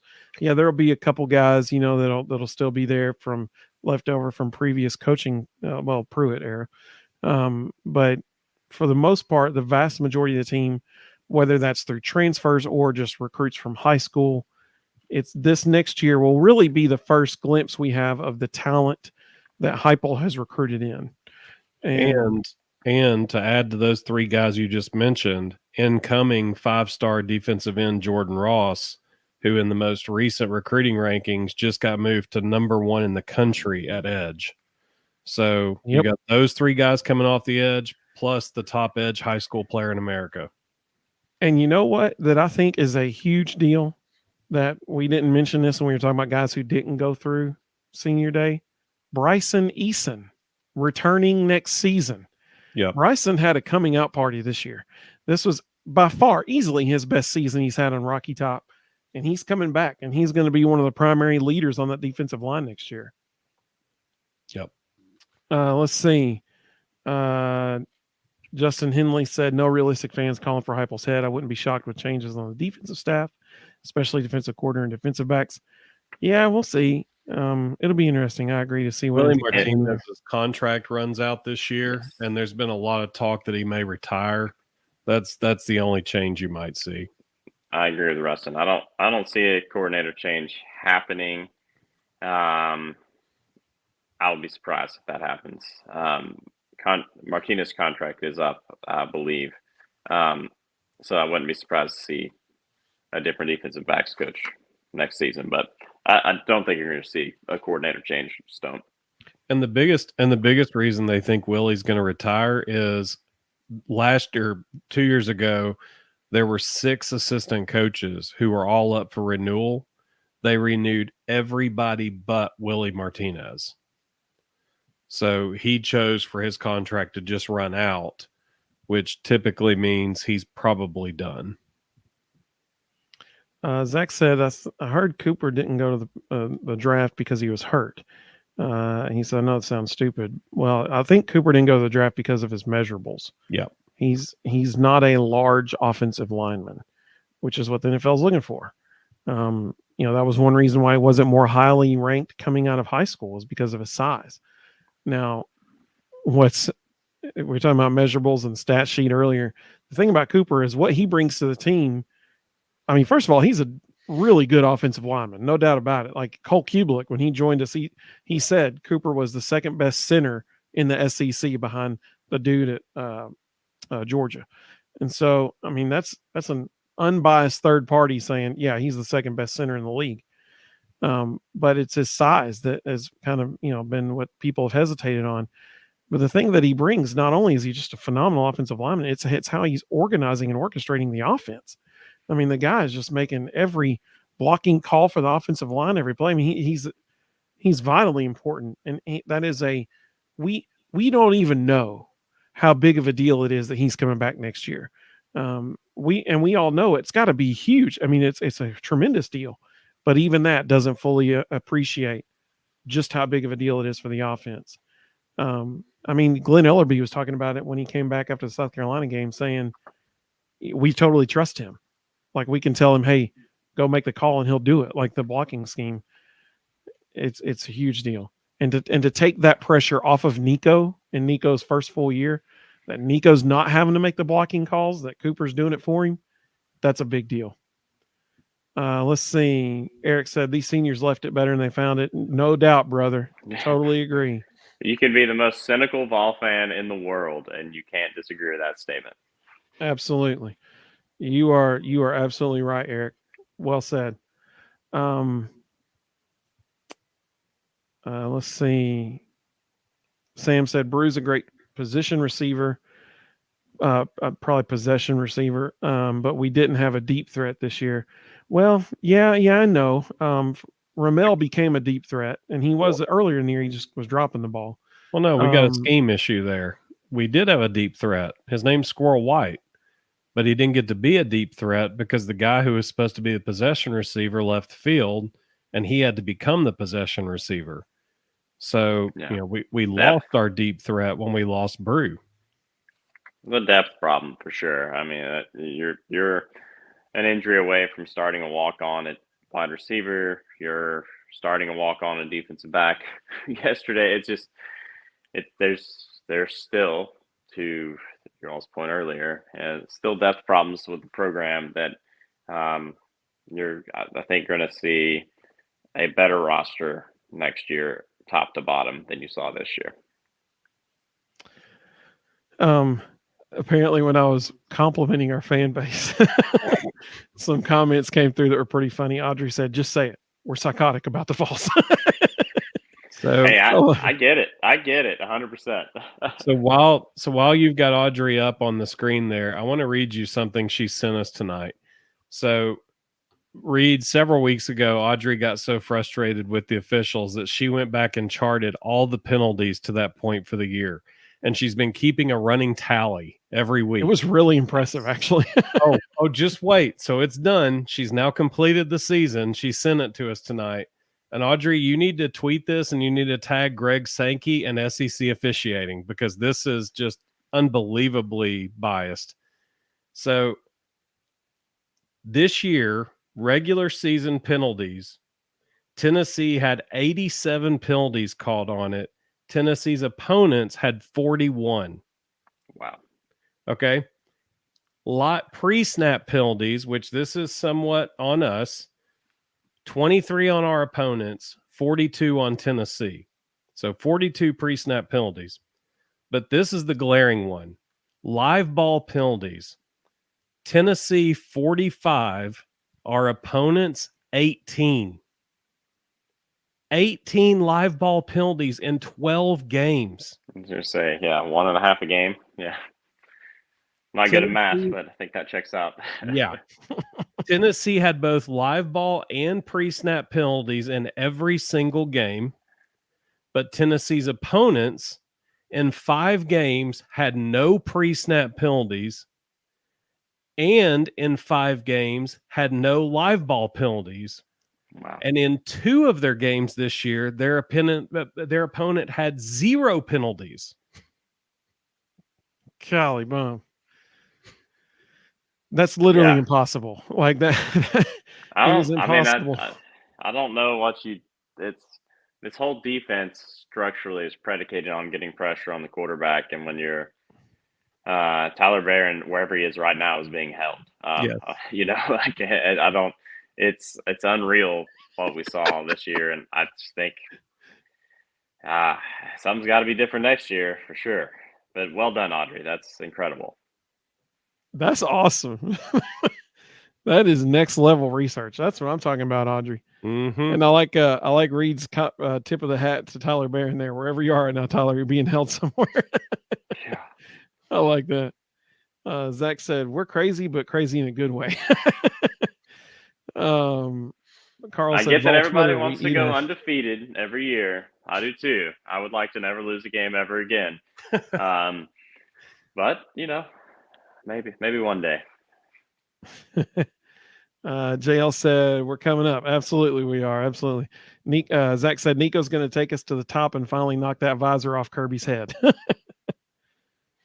Let's see. There was 12 seconds 2 weeks ago. I thought Tennessee was going to get there.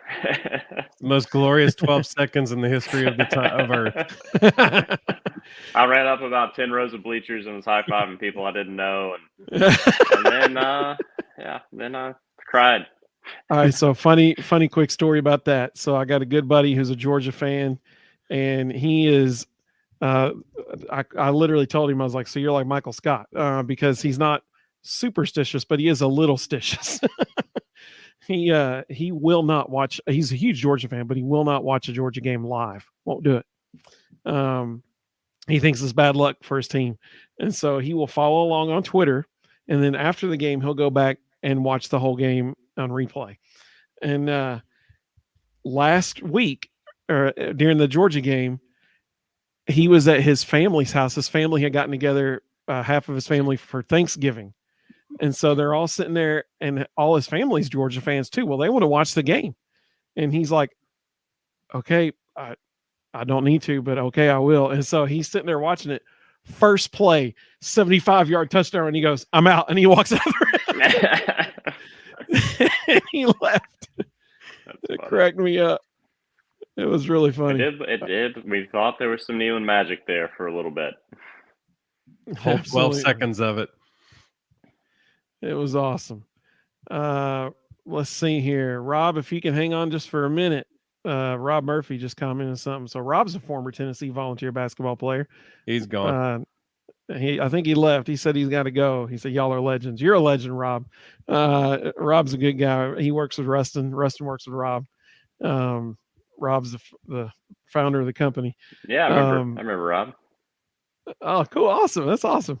Rob's one of the only guys who ever played for both Conzo Martin and Bruce Pearl.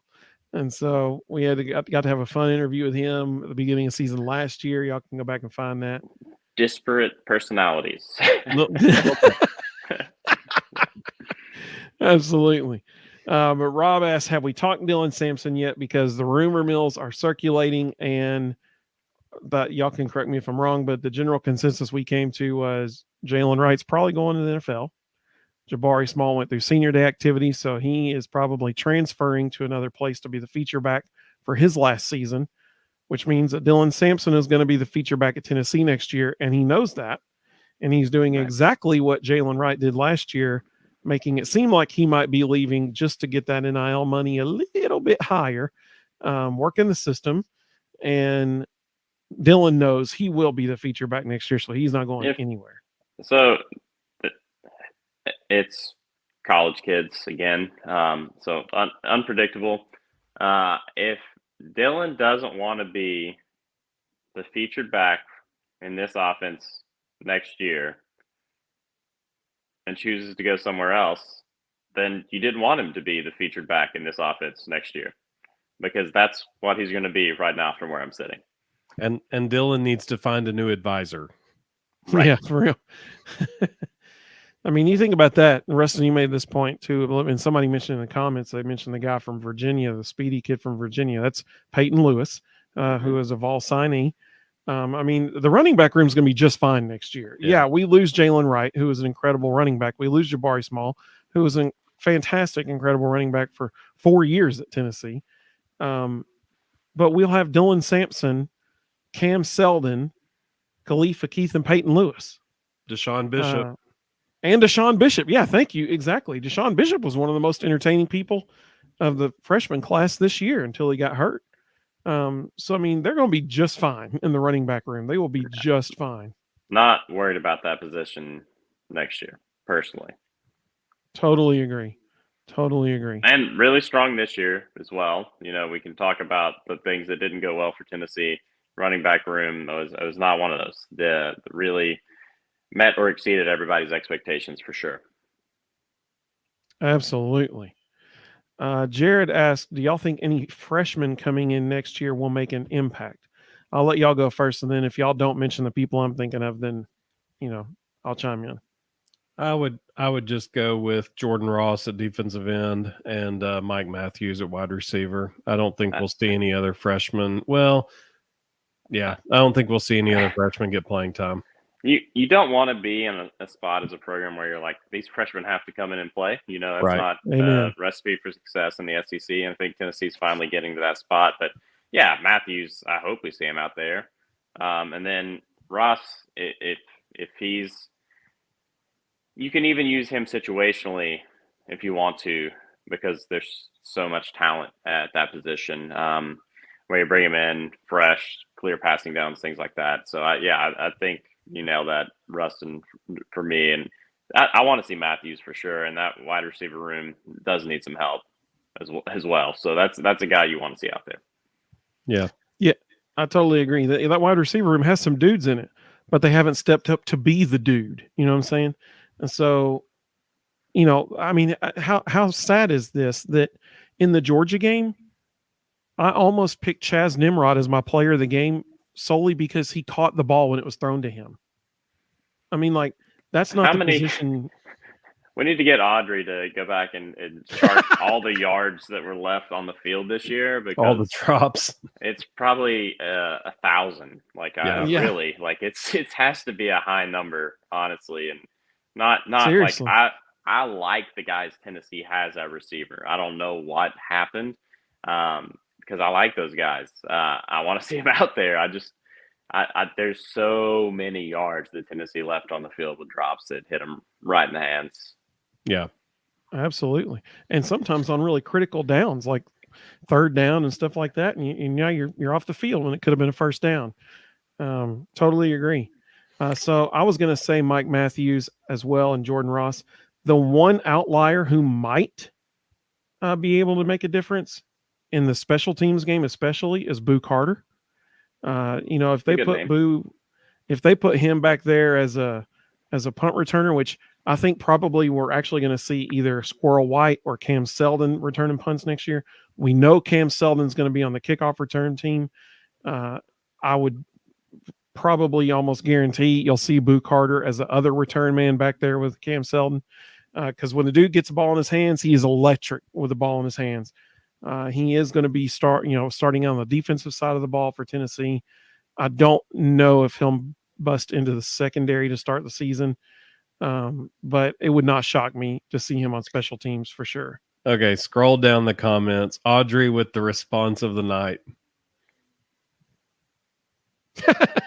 She said, I probably already have that, actually. Yeah.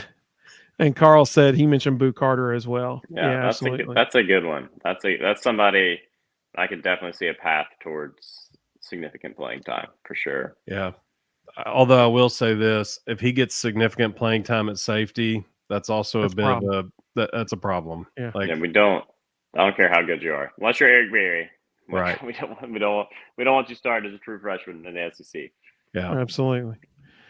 Justin said he saw 87 holds on Florida and Alabama's offensive line alone.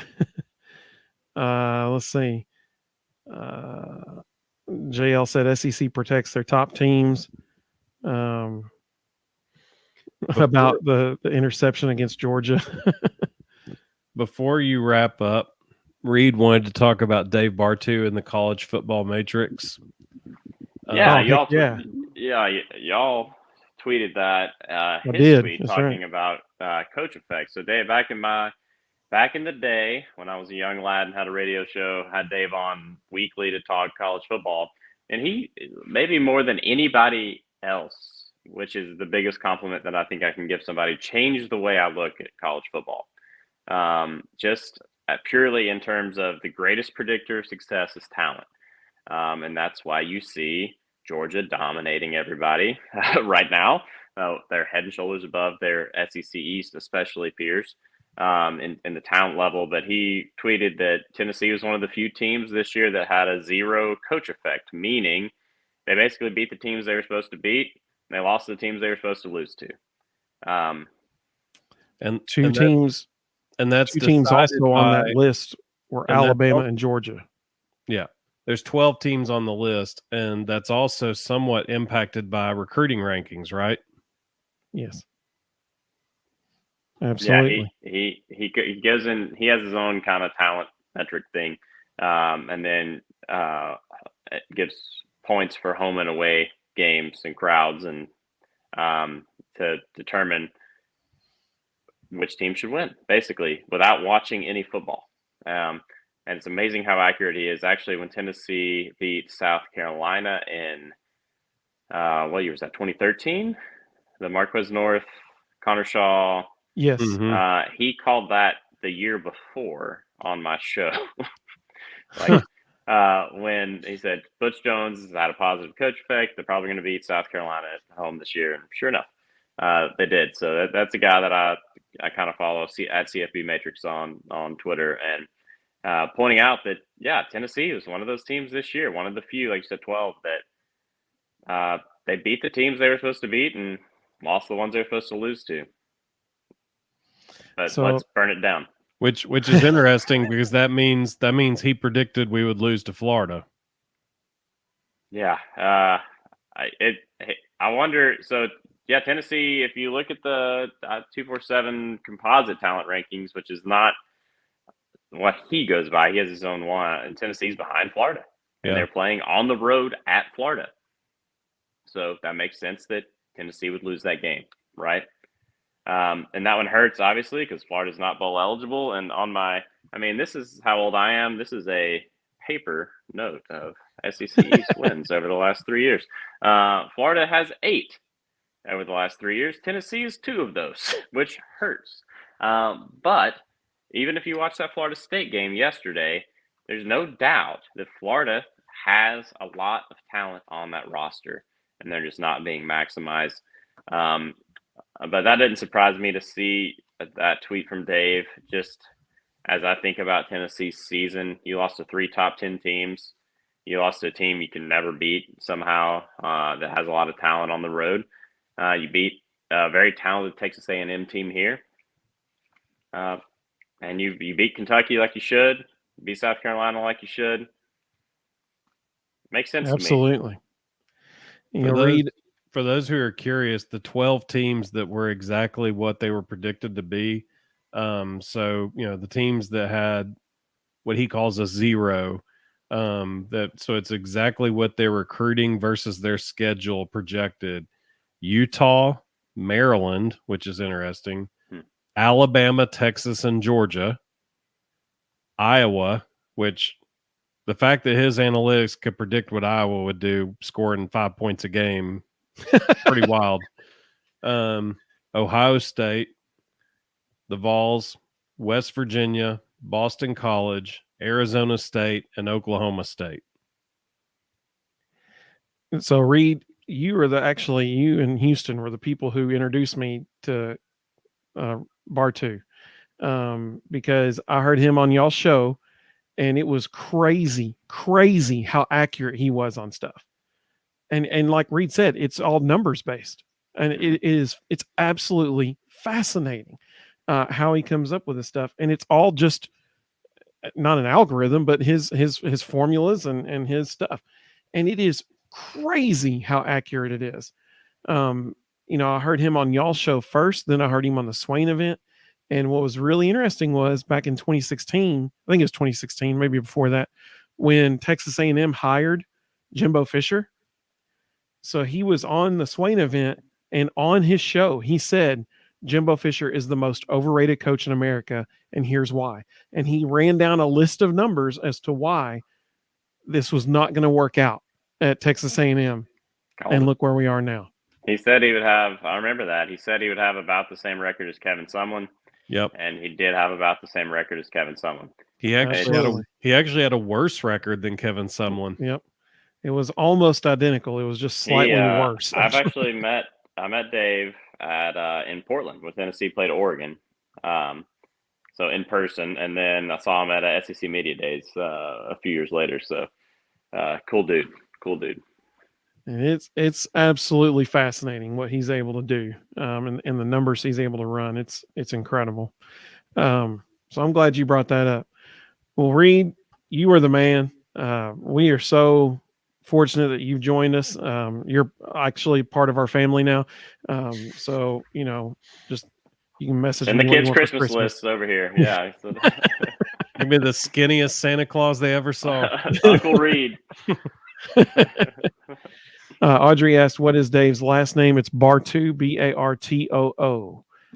He is at CFB Matrix, College Football Matrix, on Twitter. And it's fascinating. The mad scientist. That's a great description. Yes, absolutely. But Reed, thank you so much, man. We seriously do appreciate it. I know I know you know this, but you are always welcome on this show, man. Anytime you want to come on this show, Carl, giving you a round of applause too. It is a joy for us to have you on here, and I'm so sorry that we kept you this late tonight. Reed, we didn't even talk about Texas A&M. I talked a lot. I mean, it's mostly my fault. No, we love having you on here, man. Green Wave said, "Great show, guys. We appreciate that." I do have one more question for Reed. Okay. Did your agent leverage a good option to avoid the A&M job? Like, did you get a better deal? Yeah. I got to sit here on this couch and talk to you guys for sure. It was a lot better job than going down there and dealing with those crazy people. The Volbros are dishing out Texas A&M size money here. If I have to listen to Midnight Yell or whatever it is ever, then I'm out. Yeah. They'd have to pay you to not go there to listen to that. Now, I will take $76 million to not coach there. Yes. Amen. Also, or 7.6 million. Any decimal, move it however you want. Yeah, I would do 0.76 million. That's fine. I'll take it. Well, Reed, seriously, thank you so much, man. We really, really do appreciate you. Everybody, be looking for. This is last year's, not this year's, but be looking for Football Time in Tennessee magazine next spring. Usually around May is when it hits newsstands near you. Reed, thank you again, man. We really do appreciate it. Enjoyed it, guys, as always. Jerron Mayman on Thursday. Oh, yeah. Thank you for saying that. That's exactly right. So another thing, on thevolbros.com at our shop this week only, we're doing literally the best sale we have ever done. It's 15% off. All you got to do is use code VOLS15. And let me make sure that is correct. Otherwise, I may have just told people the wrong thing. Yes, it is VOLS15.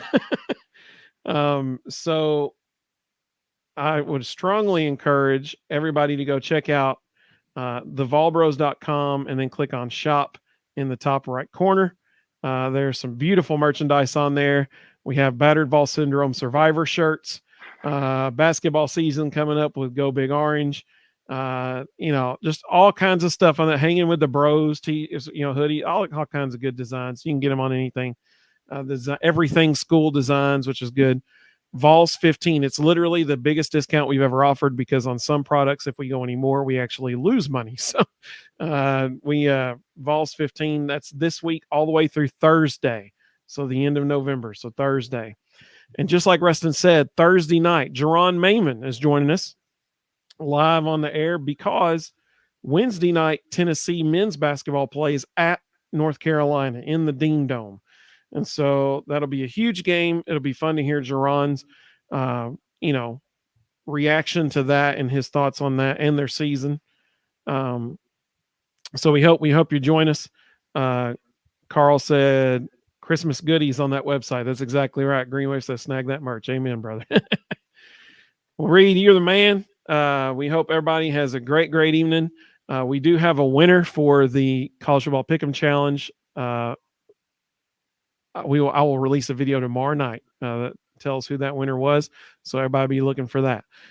So we hope everybody has a great evening. And you know what? Since we're now transitioning to basketball season, I'm going to end the show with our basketball outro and not the football one. Bittersweet. So I hope everybody has a great evening.